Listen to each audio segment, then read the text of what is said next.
Parahnya nih, Didi juga merekam semua kemeriahan acara pesta itu dan apa aja yang mereka lakukan di sana. Pelaku penembakan Tupac terungkap setelah 27 tahun kemudian mengaku di pengadilan Las Vegas kalau dia dibayar $1 juta oleh Didi untuk menghabisi nyawa Tupac. Yang beritanya lagi rame, mukanya muncul di mana-mana. Hari ini gue mau ceritain tentang Sean John Combs atau dikenal dengan Puff Daddy, P. Diddy atau Didi, seorang rapper, penyanyi, produser, bisnismen, pokoknya kerjaannya banyak. Tapi kasus kriminalnya lebih banyak lagi dari kerjaannya. Di sini gua akan lebih banyak membahas tentang kasus kriminal atau kejanggalan-kejanggalan, bahkan konspirasi yang mencuat kembali setelah penangkapan P. Diddy. Nggak pakai lama, yuk kita mulai ceritanya.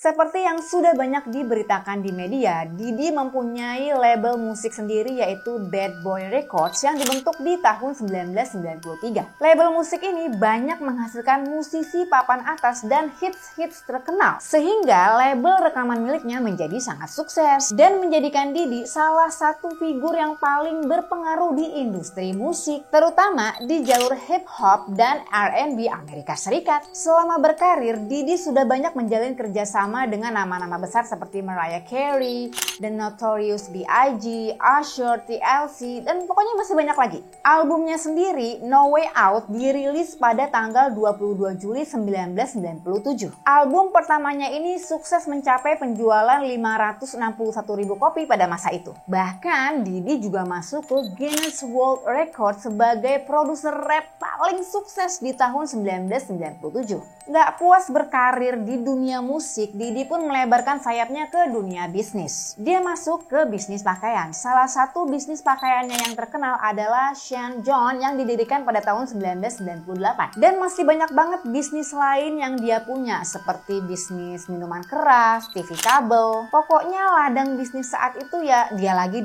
yang menjadikan Didi itu tajir melintir. Tahun 1990 akhir dari Bad Boy Records aja, Didi ini sudah mendapatkan penghasilan kira-kira puluhan sampai ratusan juta dolar. Dan di tahun 2002, Didi sudah menghasilkan sebanyak 1 miliar US dollar. Bukan rupiah coy, dolar. Pokoknya duit dia ini udah banyak banget, nggak bisa kehitung kalau pakai kalkulator beras. Milioner, sukses dalam karir dan bisnis, disegani dalam dunia musik. Sekarang kita masuk lebih jauh ke sisi lain kehidupan seorang P. Diddy. Gua akan bahas tentang White Party.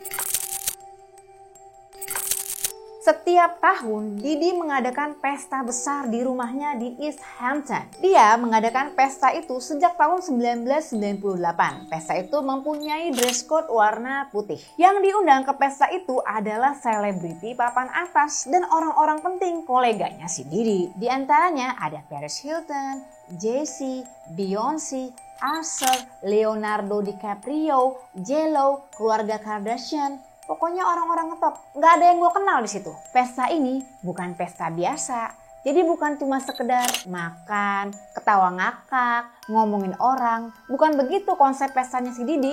Di pesta itu saat hari sudah semakin malam, pestanya semakin memanas dan berubah menjadi pesta liar yang menyajikan obat-obatan terlarang, minuman keras, bahkan PSK juga disediakan untuk para undangan yang hadir. Ini pesta emang ugal-ugalan nih, sampai di situ juga ada infus buat para tamunya. Jadi buat para kaum jompo nih, atau yang udah kelengan gak kuat buat lanjutin pesta, gak usah khawatir, Om Didi udah menyiapkan infus. Ada lagi yang lebih edan dari pesta itu coy. Para undangan pesta itu bukan cuma dari selebritis, tapi juga rekanan-rekanan bisnis atau kolega Didi dari berbagai macam bidang pekerjaan. Sampai ada dari politikus, pengusaha, bahkan kabarnya ada dari keluarga kerajaan. Di pesta itu mereka bebas aja mengkonsumsi obat-obatan terlarang. Mereka mabuk gitu sampai nggak sadarkan diri. Dan masih banyak hal liar lainnya yang dilakukan Didi dan tamu-tamunya di pesta itu.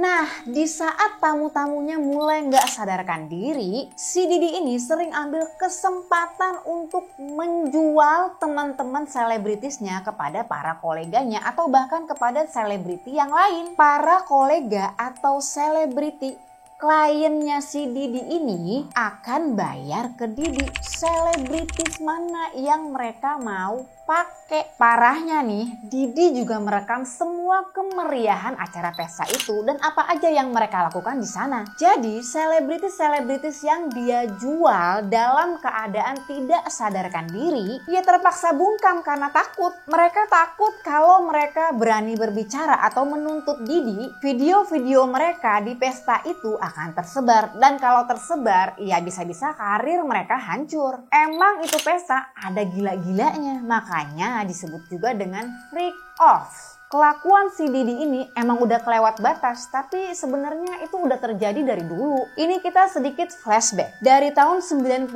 sampai 2000-an, Didi ada di puncak karir. Masa-masa keemasan, penuh kekuasaan, punya koneksi dari orang-orang penting, dan uangnya banyak banget. Semua itu bisa menutupi kejahatannya. Tapi, Didi dan selebriti-selebriti di lingkungan pertemanannya kan makin lama pasti akan makin tua. Dan karirnya juga mulai sedikit meredup. Koneksi di balik mereka juga udah mulai nggak bisa diandalkan. Jadi mulailah orang-orang yang dulu menjadi korbannya angkat bicara. Kejahatan kriminal Didi mulai terkuak karena bermunculan korban-korban yang berani membuka suara. Kenapa baru sekarang bicara setelah puluhan tahun? Ya karena kalau dulu mereka membuka suara mengenai tindakan kriminal dan pelecehan yang mereka alami dari Didi, pasti nggak akan ada yang percaya. Udah pastilah mereka diancam, dibilang cari sensasi. Belum lagi, yaitu tadi, kekuasaan Didi di tahun 90-an itu sangat kuat. Sehingga dia pasti akan sangat mudah untuk membungkam siapa saja yang mencoba mengusiknya.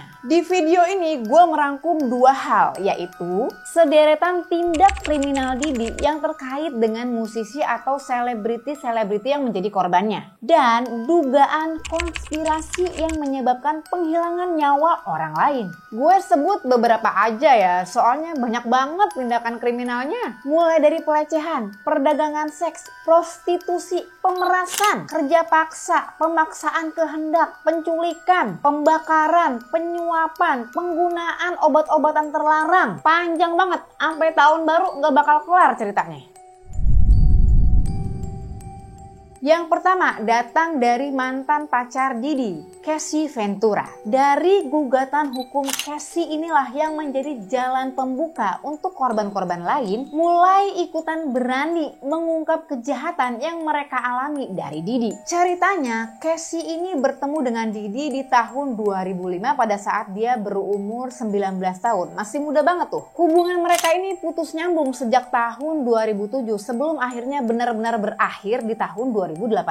Tapi baru di November 2023 Casey berani menggugat Didi di pengadilan. Casey menceritakan bahwa selama 11 tahun berpacaran, Didi banyak melakukan tindakan kekerasan seperti pemukulan, penjambakan, dilempar barang-barang, pengancaman, pemaksaan konsumsi obat-obatan terlarang. Belum lagi yang parahnya nih, pemerkosaan dan pemaksaan untuk melakukan hubungan dengan PSK laki-laki dan direkam. Penyimpangan seksual Didi emang nggak ada obat. Pokoknya babak belur tuh hidup si Casey. Mendapat gugatan tersebut, pengacara Didi yang bernama Ben Brafman justru bilang, "Alah, ini masih Casey cuma fitnah doang, cuma mau meres duitnya si Didi aja." Lalu singkatnya dari perkara ini nih, Didi menawarkan sejumlah uang kepada Casey agar Casey tidak melanjutkan gugatannya. Akhirnya mereka sepakat, Didi membayarkan sejumlah uang itu kepada Casey dan kasus pun berakhir dengan damai. Tadinya publik juga menganggap si Casey ini emang cuma cari sensasi, cuma pengen viral gitulah. Tapi 17 Mei 2024 CNN merilis sebuah video yang membagongkan nih para warga, yaitu video rekaman CCTV pada Maret 2016 di sebuah hotel mewah yang menunjukkan Didi melakukan tindakan kekerasan pada si Casey, mencengkram, menendang, dan melempar vas kaca kepada Casey. Rekaman CCTV itu pun viral di sosial media bahkan di TV-TV nasional. Dan 2 hari setelah rekaman CCTV itu tersebar, Didi muncul dan meminta maaf. Dan dia bilang dia akan bertanggung jawab atas tindakannya tersebut. Lanjut ke orang kedua yaitu Rodney Jones Jr. atau dikenal dengan nama Lil Rod. Dia adalah seorang produser musik, musisi, dan pencipta lagu. Nah, apa hubungannya dia dengan Didi? Sekitar September 2022 sampai dengan November 2023, Didi dan Lil Rod tergabung dalam sebuah proyek album musik yang berjudul The Love Album of the Great. Selama proses pengerjaan album tersebut, Lil Rod itu tinggal sama si Didi. Nah, di sini nih inti cerita dari si Lil Rod. Selama tinggal bersama Didi, dia bilang kalau si Didi ini BM, banyak mau. Terutama kalau ada permintaan khusus soal kerjaan, seringkali dia disuruh kerja 16 sampai 24 jam. Gak dibolehin tidur sampai itu kerjaan selesai. Ibarat kata, si Lil Rod kerja rodi, gak ada tuh yang namanya cuti. Lil Rod juga mengakui kalau Didi berupaya untuk mengakuisisi atau mengambil hasil penerbitan atau publishing hasil karya si Lil Rod. Jadi Didi tuh ngaku-ngaku kalau itu karyanya dia. Ya mungkin ada benarnya, tapi kan pembagian hasilnya harus adil. Kan Lil Rod juga kerja rodi, bukan cuma ongkang-ongkang kaki. Yang parah dari perkara ini ya, bahkan si Lil Rod dipaksa untuk melakukan aktivitas seksual. Bahkan bersama PSK laki-laki dan anak-anak di bawah umur. Lil Rod pun pada akhirnya memberanikan diri untuk menggugat Didi atas tuduhan pelecehan seksual dan tuntutan atas tindakan ilegal pemerasan dalam kerjasama mereka. Berkas gugatannya udah masuk ke pengadilan dan tebalnya itu sampai 73 halaman. Yang ketiga, ini yang parah nih. Buat yang pernah denger nama Tupac Shakur dan Notorious B.I.G alias Biggie, dugaan atau konspirasi bahwa Didi juga terkait dalam eksekusi penghilangan nyawa mereka muncul lagi ke permukaan. Sebelumnya gue cerita singkat dulu nih tentang fenomena yang memanas di permusikan hip hop pada tahun 1990-an yang ada kaitannya sama kematian mereka berdua. Singkatnya, mungkin seperti yang udah pada banyak tahu kalau Tupac dan Biggie itu adalah rapper yang sangat tenar dan menjadi idola pada masa itu. Saat itu sedang ada persaingan panas dua kubu musik hip hop, yaitu East Coast versus West Coast. East Coast berpusat di New York dan West Coast berpusat di California. Biggie ada di tim Bad Boy Records milik si Didi, mewakili rapper East Coast. Sedangkan Tupac ada di Death Row Records, mewakili rapper West Coast. Nah, mereka ini bukan cuma persaingan bisnis, tapi emang bener-bener bermusuhan, berseteru, sampai tragisnya mengakibatkan kematian mereka berdua. Puncaknya pada tanggal 7 September 1996, Tupac didor sebanyak 4 kali di Las Vegas. Dan 6 hari sesudah kejadian itu, Tupac meninggal dunia pada tanggal 13 September 1996. Banyak orang yang menduga kalau Biggie adalah dalang dari penembakan Tupac.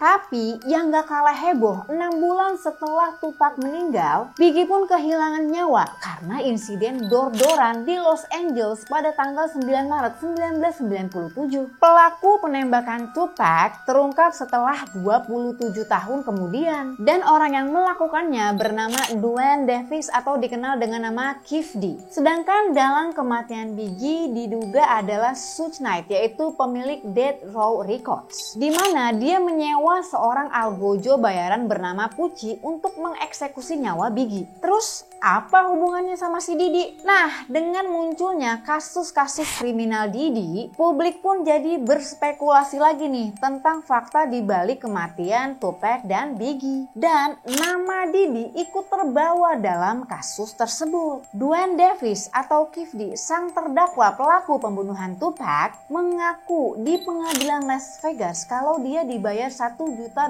oleh Didi untuk menghabisi nyawa Tupac. Sedangkan terkait kematian Biggie, muncul rumor bahwa penembakan Biggie sudah disetting atau diatur sebelumnya oleh Didi saat mereka dalam perjalanan pulang dari acara Soul Train Music Awards pada tanggal 7 Maret 1997. Eksekusi Biggie ini juga terkait dengan isu bahwa Biggie ada niatan untuk meninggalkan Didi dan Bad Boy Records. Jadi kemungkinan Didi ini udah mencium aroma-aroma kalau si Biggie ini bakalan cabut. Dan Didi nggak mau melepas Biggie ke label lain sehingga dia diduga dihabisi. Konspirasi kematian Tupac dan Biggie ada cocok loginya juga nih dari lirik lagu Eminem yang berjudul Fuel. Lirik lagu Fuel ini tipis-tipis mau kasih tahu ke publik kalau Didi ada kaitannya dengan kematian dua orang tersebut. Satu lagi nih, ada sebuah video yang beredar dari 50 Cent. 50 Cent memang salah satu rapper yang berseberangan dengan Didi. Dan dia udah tahu kalau Didi ini emang orang yang gak waras. Jadi dia jauh-jauh tuh dari lingkungan pertemanan Didi. I told you can't trust these niggas. Now Puffy done killed Tupac, man. Di video itu 50 Cent seakan-akan memperkuat dugaan kalau Didi ada andil dalam pembunuhan Tupac dan Biggie. You go to the 90s and Keefe D said they paid him to kill Tupac. Info update-nya nih, 50 Cent akan menjadi eksekutif produser untuk penayangan film seri dokumenter di Netflix mengenai Didi. Mulai dari kasus-kasusnya dan semua tuntutan hukum terhadap Didi. Tapi mesti sabar dulu nih karena masih dalam proses. Belum tahu tayangnya kapan. Kita tunggu aja.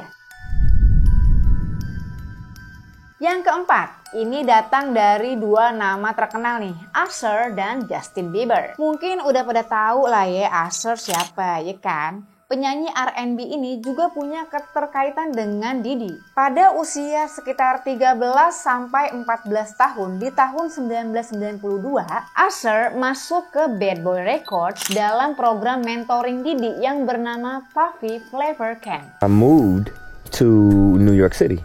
And I lived with Sean Puffy Combs for a year. That's the crazy thing. Now, that was L.A. Reid's idea, right? We're sending you over to something called Puffy Flavor Camp. There you go. Di situ, Didi bertindak sebagai mentor untuk membantu Usher di awal karirnya bermusik dan di dunia entertainment. Usher tinggal selama kurang lebih setahun bersama Didi. Usher mengaku ketika dia masih di bawah umur, Didi sudah memperkenalkan dia kepada hal-hal yang belum pantas untuk anak-anak seusianya. Obat-obatan terlarang, minuman keras, pesta begituan, pokoknya masih banyak hal terlarang lain lah. Singkatnya, karir Usher di dunia musik emang cemerlang banget. Dengan kerja kerasnya dan pastinya bantuan dari Didi, dia jadi tenar, banyak duit, menang banyak penghargaan bergengsi, sampai dia tuh bisa dapat 8 Grammy Awards. Tapi semuanya itu dibayar mahal oleh Usher dengan masa remajanya yang dieksploitasi. Ada rumor yang mengatakan kalau Usher pernah juga dilecehkan oleh Didi. Dan karena dia mau kabur dari si Didi dan lingkungan pertemanannya, Usher akhirnya memperkenalkan Justin Bieber kepada Didi. Ibaratnya, buat gantiin gua nih, gua kenalin deh sama Justin Bieber. Bakat Bieber ditemukan oleh seorang eksekutif pemasaran bernama Scooter Braun pada saat Bieber berumur 13 tahun. Bieber kemudian menandatangani kontrak dengan Raymond Brown Music Group, label rekaman milik Usher dan Scooter Braun. Dan Usher pun menjadi mentor Justin Bieber. Dalam proses memulai karirnya di dunia musik, Usher memperkenalkan Bieber kepada Didi. Sama halnya seperti Usher, Justin Bieber yang kala itu masih berumur sekitar 14-15 tahun, sudah diperkenalkan sama hal-hal yang gak pantas untuk anak seusianya oleh Didi. I don't have legal guardianship of him, but for the next 48 hours, he's with me, so and we gonna go buck full crazy. Video itu lagi rame banget nih seliweran yang menggambarkan kalau Didi pernah bersama dengan Bieber selama 48 jam di rumah si Didi. Nah, dari video ini publik, terutama fansnya Bieber gitu ya, jadi berspekulasi ini orang berdua ngapain aja selama 48 jam. Itu ibaratnya bocil sama om-om loh. Dugaan publik ya bisa ketebak kalau mungkin Bieber mengalami hal-hal yang tidak menyenangkan dari Didi. Bisa jadi pelecehan, pemaksaan, dan sebagainya. Karena memang dari Didi lah Justin Bieber terpapar obat-obatan terlarang, minuman keras, dan bahkan pesta liar tentunya. Dari beberapa wawancara, Bieber mengakui kalau dia pernah mengalami masa-masa berat dalam karirnya. Dia kena mental, depresi, bahkan trauma akan pergaulannya dengan Didi masih membekas sampai sekarang.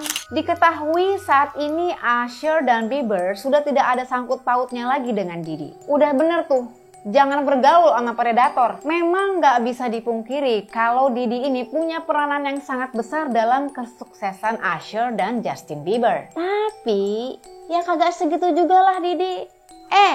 Kagak ada akhlak lu ya, ngerusak anak orang.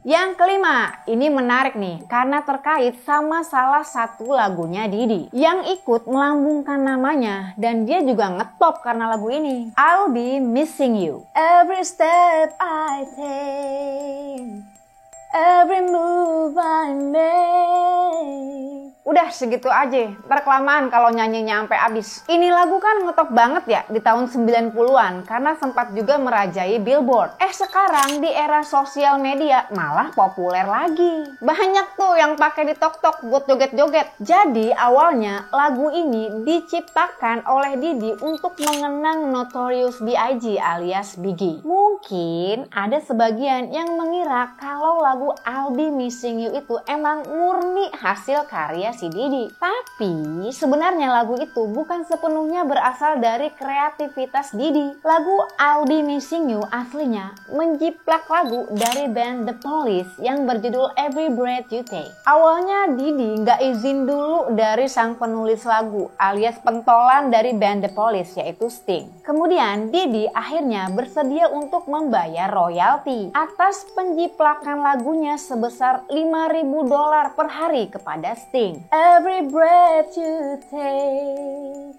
and every move you make. Nah itu tadi lagunya The Police, Every Breath You Take. Bisa nilai sendiri deh kedua lagu itu. Dapat $5.000 per hari coy. Si Sting ya udah tinggal makan sama tidur aja udah. Tapi tunggu dulu. Ternyata beberapa tahun belakangan Diddy mengaku kalau dia sebenarnya enggak pernah bayar $5.000 setiap hari kepada Sting. Perkara $5.000 itu cuma bercandaan dia aja. Karena mana mungkin dia mau bayar $5.000 per hari. Dan gue yakin sih pastilah si Sting udah tahu kalau berurusan sama si Diddy bakal berabe, bakal ngeri gitu. Jadi ya udah kayaknya Sting gak mau ambil pusing dari perkara ini. Sting juga udah tajir kan ya, legend musik juga tuh dia. Dan akhirnya jadilah perkara ini tidak terdengar penyelesaiannya. Yang keenam, ini dari negeri sendiri nih. Ada Agnes Mo. Agnes Mo di dalam podcastnya Daniel Mananta pernah bercerita. Di bagian ini gue juga akan merangkum dari beberapa sumber ya. Tahun 2018 Agnes Mo tanda tangan kontrak dengan label yang bernama 300 Entertainment untuk lagu Overdose yang berduet bersama Chris Brown. Saat sedang dalam promosi lagu tersebut, dia pernah diundang untuk datang ke pesta di 3 klub penari telenji. Agnes Mo diminta untuk hadir hanya selama 30 menit dan dia akan dibayar $25.000 per satu klub. Cuma muncul doang gitu, nggak ngapa-ngapain. Ibarat kata, lu bengong aja nih, dapat $25.000. Tapi pada akhirnya tawaran tersebut pun ditolak oleh Agnes Mo.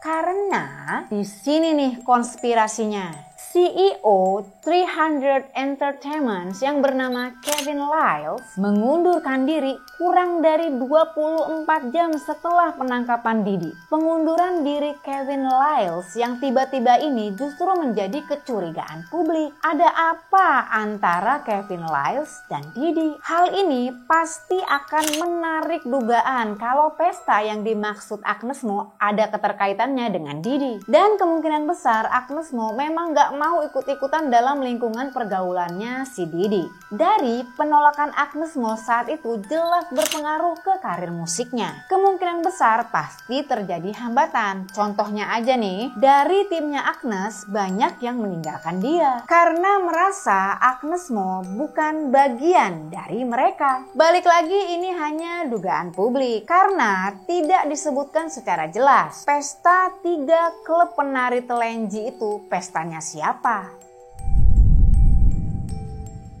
Ini yang terakhir nih, dugaan konspirasi antara Diddy dan Beyonce. Nama Beyonce ikut terseret karena dikaitkan dengan kematian Aaliyah pada kecelakaan pesawat di 25 Agustus 2001. Nah, hubungannya antara Diddy dan Beyonce itu apa dong? Diduga pesawat yang ditumpangi Aaliyah itu disabotase dan dalangnya adalah Diddy. Kabarnya pada masa itu Diddy membantu Beyonce untuk sukses di karirnya. Tapi pada waktu itu justru Aaliyah yang lagi naik daun dan dianggap saingan berat buat si Beyonce. Biar jalan karirnya Beyonce ini mulus dan gak ada yang menghalangi, ya udah diduga dieksekusi deh tuh si Aaliyah.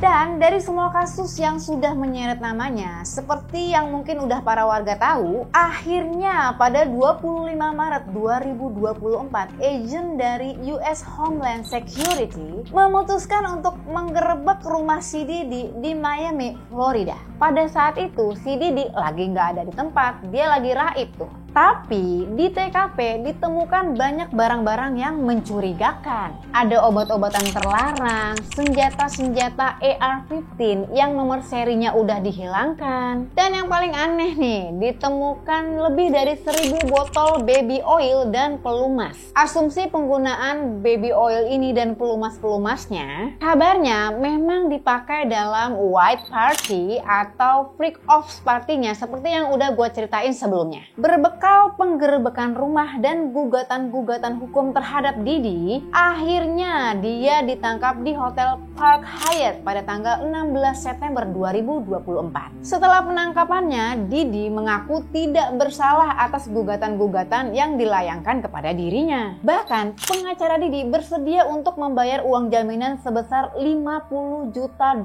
untuk menghindari kelanjutan peradilan kasusnya. Tapi Hakim Federal Robin F. Tarnowski menolak permintaan tersebut, sehingga Diddy tetap akan dipenjara sampai persidangannya dilaksanakan. Saat ini Diddy masih ditahan di pusat penahanan Metropolitan Brooklyn di New York dalam tahanan khusus dan berkas dakwaannya sudah bertumpuk sampai 14 halaman. Update terbarunya nih, muncul 120 tuduhan penyerangan seksual yang dilakukan oleh Diddy termasuk kepada bocil berumur 9 tahun yang mengaku mengalami penyerangan seksual di studio milik Diddy. Persidangan Diddy akan dilakukan di awal minggu Oktober 2024. Jika terbukti bersalah, Diddy akan dipenjara minimal 15 tahun dan maksimal seumur hidup. Nah, kelanjutannya kita tunggu aja nih konsekuensi hukuman yang akan ditanggung Diddy. Ya, sekian dulu dari gue. Mohon maaf kalau ada kata-kata atau informasi yang kurang tepat atau penyampaian gue yang kurang pantas. Tonton terus video-video gue berikutnya. Yang subscribe, gue doain lebih sukses dan bahagia. Mau lihat Godang? Lanjutkan Merdeka atau Wati.